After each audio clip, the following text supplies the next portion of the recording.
एक छोटे से गांव में हर साल लगने वाला मेला गांव वालों के लिए किसी त्योहार से कम नहीं था। चारों ओर चहल पहल, रंग बिरंगी झंडियां, मिठाइयों की खुशबू और दूर दूर से आए दुकानदारों की आवाजें, जैसे पूरा गांव एक नई दुनिया में बदल जाता था। इस बार का मेला कुछ खास था। गांव के प्रधान ने घोषणा की थी कि इस साल मेले में तरह तरह की प्रतियोगिताएं होंगी, जैसे पतंगबाजी, दौड़, गायन, नाटक और बच्चों के लिए चित्रकला की प्रतियोगिता। पूरे गांव में उत्साह की लहर दौड़ गई। बच्चे से लेकर बूढ़े तक मेले की तैयारियों में लग गए। मेला शुरू होने से एक हफ्ता पहले ही गांव के बाहर मैदान में तैयारियां शुरू हो गई थीं। लकड़ी की झूलों की आवाज, हाथ से चलने वाले चरखियों की घर घर और मिठाइयों की दुकानों से आती खुशबू हर किसी को अपनी ओर खींच रही थी। महिलाएं रंग बिरंगे घाघरे पहनकर समूहों में गीत गाने लगीं और बच्चे मेले के दिन का बेसब्री से इंतजार करने लगे। मेले का पहला दिन आया। सुबह से ही गांव वाले सज धज कर मैदान की ओर निकलने लगे। मेले में जैसे सपनों की दुनिया बसी थी।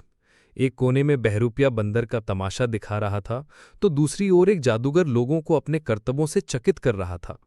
कहीं रुई के गोलों से भरी दुकान थी, तो कहीं बच्चों के खिलौनों की भरमार। गांव की महिलाएं चूड़ियों, बिंदियों और कपड़ों की दुकानों पर झुकी हुई थीं। लड़के गुब्बारे खरीदने के लिए दुकानदारों से मोलभाव कर रहे थे। मेले में सबसे ज्यादा भीड़ जमा हुई पतंगबाजी प्रतियोगिता में। गांव के दो सबसे अच्छे पतंगबाज अर्जुन और शौकीन के बीच मुकाबला था। अर्जुन शांत स्वभाव का था, जबकि शौकीन अपने नाम की तरह ही थोड़ा घमंडी था। लोगों की नजरें आसमान में थीं और दिलों की धड़कनें बढ़ती जा रही थीं। जैसे ही मुकाबला शुरू हुआ, दोनों की पतंगें हवा में लहराने लगीं। अर्जुन ने बड़ी समझदारी और सधे हुए हाथों से डोर चलाई और कुछ ही मिनटों में शौकीन की पतंग काट दी। भीड़ तालियों और जयकारों से गूंज उठी, लेकिन अर्जुन ने विनम्रता से मुस्कुराकर सिर झुका लिया। दूसरी ओर नाटक प्रतियोगिता भी चल रही थी, जिसमें गांव के बच्चों ने रामायण का मंचन किया। छोटे छोटे बच्चे राम, लक्ष्मण, सीता और हनुमान के रूप में सजे हुए थे। दर्शकों में बैठे बुजुर्गों की आंखें भर आईं। इस दौरान हलवाई की दुकान पर भीड़ और बढ़ गई थी।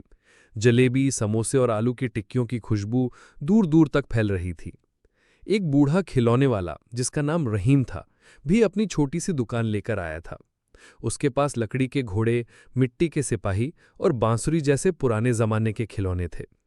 बच्चे भले ही नए खिलौनों की ओर आकर्षित हो रहे थे, लेकिन कुछ ऐसे भी थे जो रहीम के बनाए हुए देसी खिलौनों से खेलने में ज्यादा खुश हो रहे थे। रहीम के चेहरे पर हर बच्चे की मुस्कान से जो चमक आती थी, वो किसी इनाम से कम नहीं थी। दोपहर होते होते मेला अपने शबाब पर था। हर तरफ हंसी खुशी का माहौल था।